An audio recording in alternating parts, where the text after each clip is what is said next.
what do you make from the fecal matter? Okay, so the liquid waste. Okay, I would say first when the fecal waste comes in, I would say it's not.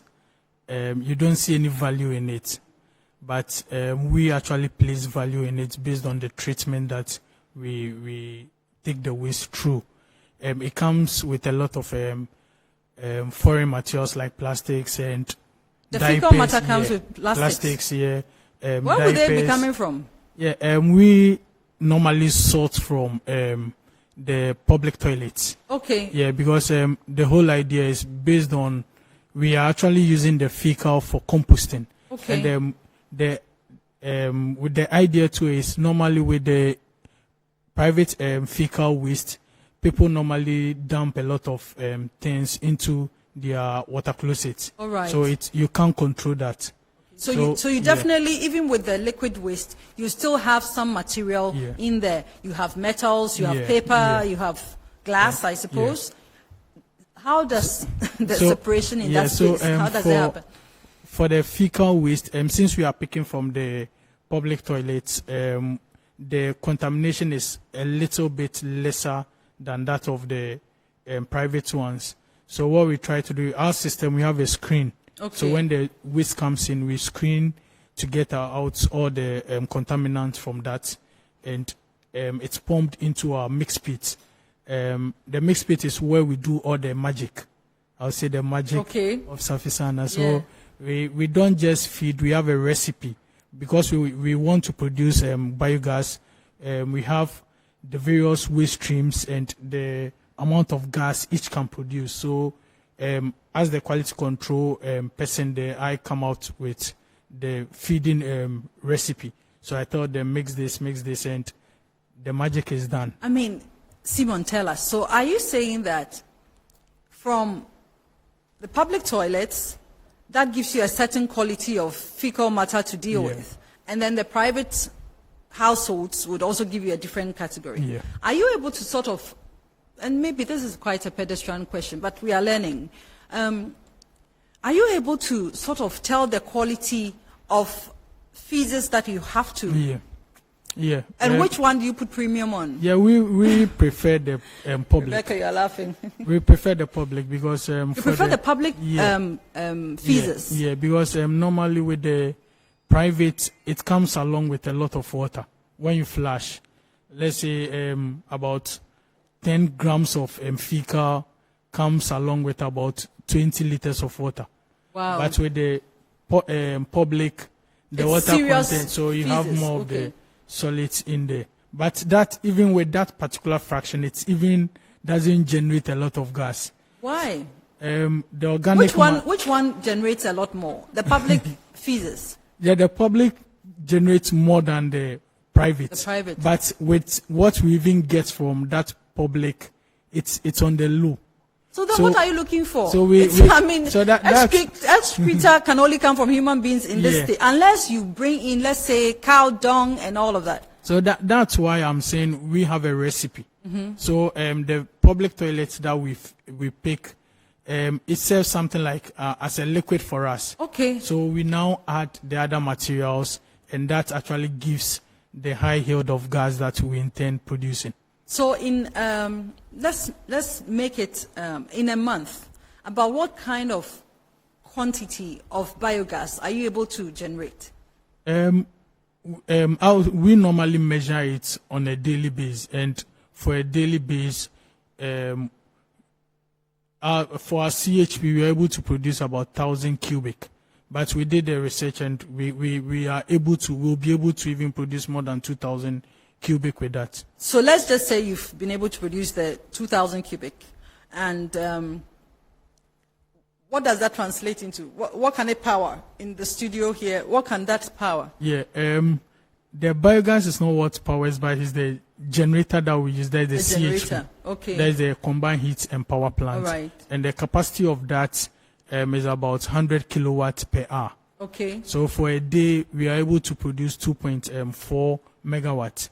And that can, with our research, it can power about 30,000 households. Wow. In Ashaman, yeah. How did you get to connect to the national grid. That's very exciting. Yeah. How did you, so is it that you sell your products to the government? Yeah. You have that arrangement? Yeah, we have Tell that. us about that. I think for the, from the Energy Commission, there is a portion that we need to produce as, I would say, some portion of renewable energy that has to be added to the grid. And Safsana thought of that opportunity, and we saw that gap there, that most of the electricity that we are producing are from non-renewable sources. Yes. So we looked at the renewable aspect, and we saw, okay, that fraction is quite large, and there is no one there, so we have to take that space, and that's what we. But unfortunately, currently there is an embargo on that. That there's no power buying. The government is not buying any power because we have a lot of energy or power in the system. So it's now difficult even entering that. But so now when you generate, what do you do? But we sell. You sell we are to lucky households? because we were already there before that came. So we are sort of protected. Yeah. Because this is serious innovation. My heart started beating that this innovation was, if it had to go to naught, then because we don't get to hear about the Safisanes in the country. Now, I'll move to pricing. How do you price your products?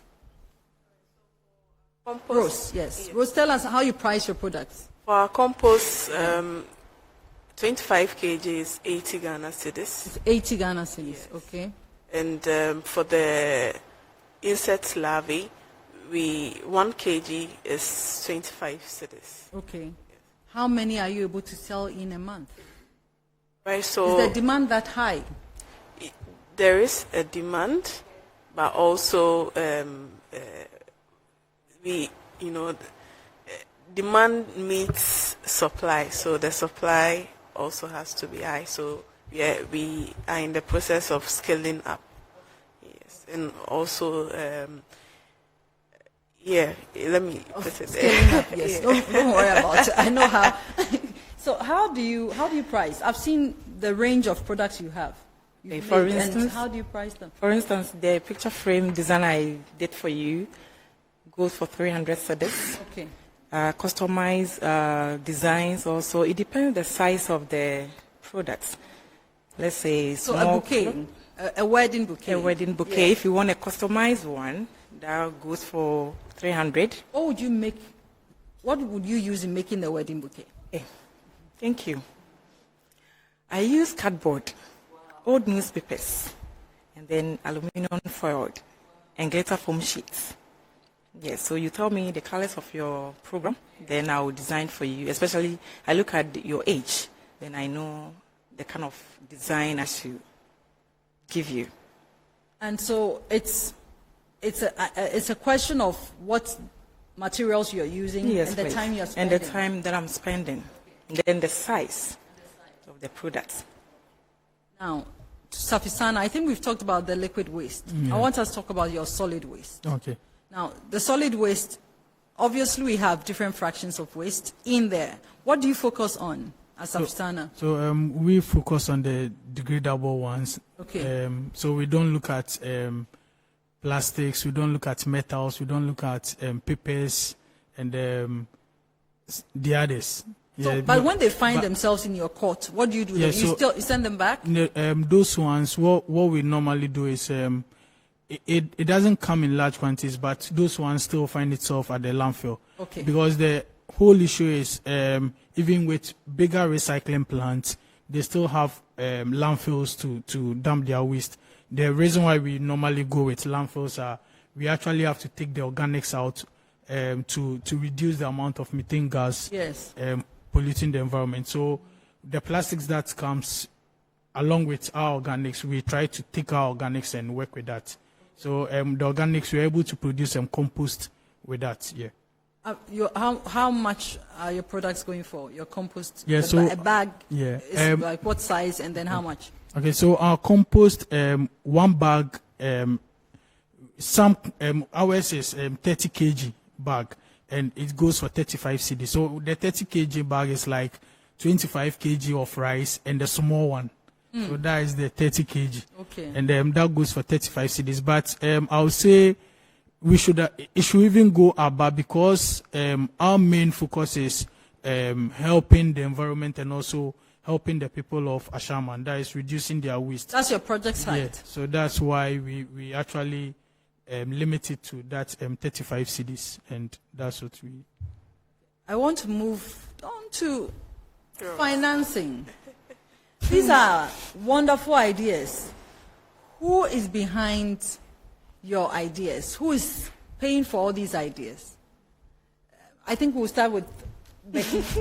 Becky, who is paying for all of these ideas? My goodness. Thanks to God, my husband has been a very good sort of help to my project. And then there's one man, he don't want me to mention his name, but I'll do. Because if you do good things, you need to be acknowledged. Mr. Bokwe. Oh, Mr. Bokwe. Yes, Dread Masters. When it comes to difficulties, and I attend to this man, because of what I'm doing, he's always ready to support me. So it's private financing. Private financing. You haven't had any support from, say, government or any of the development partners? Not at all. Okay, not yet for you. Yes. But have you had any development partners coming in to support you, or government? Yes. So when we started, we had a support from Ghana Innovation Hub. Ghana Innovation Hub. Is this Yes. state owned? Partly. I Partly, think. okay. Yes. So, and Ghana Climate Change. Ghana Climate Change? Yes. Who is behind that? Which organization is behind that? I think that one is private. I don't It's also really private? know. Yeah. I don't really know, but I know, yeah. And UNDP, UNDP. USDA also came in. Footprint Africa. Yes, and a few if I haven't And all mentioned. these organizations came in with And NEIP, financial yeah. support. NEIP. Yes. Okay, they came in with financial support. Okay. So NEIP, for instance, gave you how much? 10,000 Ghana. 10,000 Ghana. Yes. Okay. And And UNDP for raw material for purchase. raw material yeah. purchase. It's kind of small, but it's a good beginning to support an idea such as this. Then we appreciate all these Yes, yes. organizations. So all these organizations have come in to support your idea financially, or you've also received some technical support, training and all of that. Yes, so from all of them, we've received both technical and training from them.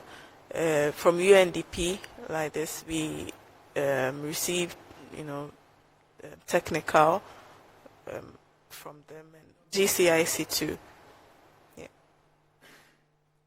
Okay, Simon, have you had any support from the government, development partners, charity organizations?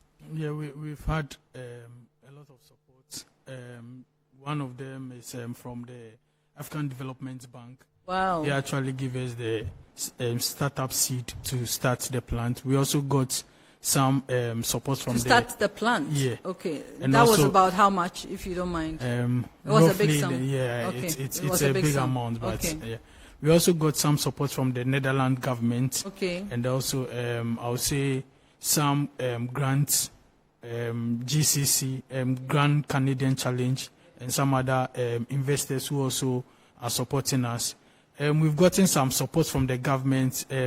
I'll say when we're commissioning the plant, they came to help us to commission, and with that, As in with the speech.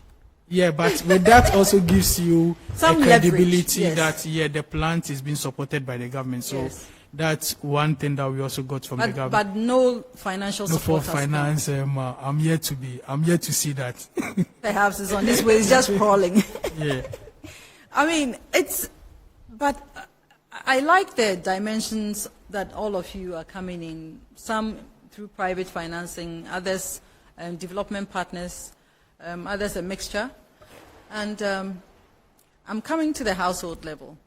Will you then say that as households, on the households level, We should. Okay, go on. I think I forgot one thing too. For the support, we also got support from the assembly. From the assembly. Yeah, so where we are currently, Ashaman. Ashaman municipal, where we are currently operating, they give us the land to operate there. So that is the support that we got from them also. It's amazing. All that you're doing, amazing stuff. We are going to have to take our parting words, and this is a good chance. I know the issues are so many. We'll have to come together again and discuss this.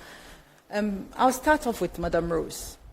What are your parting words? What do you want us to know about your organization, about your efforts? What should the households be doing to support? Currently, we are taking orders for our pelletized feed, with phytogenics. So, and also we are open to work with organizations who will be giving us, waste to use it to. How can they find you? All right. So where are you located? We are located at Adenta of the Dodoa Road, and also they can find more information on www.westafricanfeeds.com. Yes. Wonderful. Give us your closing remarks, Becky. Becky, the creative madam. Trashy Beauties, doors are opening for all, especially unemployed youth, and also we are appealing to the government that they should really pay much attention to young entrepreneurs like us, so that we can also be a blessing to the others out there, and also individuals. If you want to set up your own business, please don't stay at home. Just come to Trashy Beauties, speak to us, what you want to learn. We have all kinds of programs that we can also do to turn your life around, to make life comfortable for you. Yes. So, Simon. Yeah, so with Safsana, we are looking at expanding our operations. Our vision is to set up about 100 plants worldwide. Worldwide. Yeah, but currently with the challenges that we are currently facing is the high cost of transportation, that is fuel prices, is actually affecting us, and we need some support from the government, like tipping fees, because we receive the fecal waste and we don't receive any tipping fee. And we also like the extension officers, agric extension officers, to also educate the farmers on compost application, so that they can come to Safsana for more, because currently it's difficult getting the inorganic fertilizer, and we have a lot of compost there, so they should educate them, and so that they can also see the importance of organic compost and help Safsana meeting our 100 plant targets that we've set. Thank you. Thank you very much. Today on the program we've had Rebecca. We've had Rebecca from Trashy Beauties. Trashy Beauties, and we have had from West African Feeds, Rose Sewa Odro. Yeah. And then we've also had Simon Ejay Sechi from Safisana. It's been wonderful having you on the program. We'll definitely invite you again to come over. All too soon, we have to come to a close of the program. We promise to return with some creative ideas in the entrepreneurial space and the waste management space. Today on Trash Talk, we were talking to some innovators in the space, and we are very proud of you as Ghanaians and as young people, and we want to come back to you next time with a new twist to the waste management discussion. Catch you soon on Trash Talk.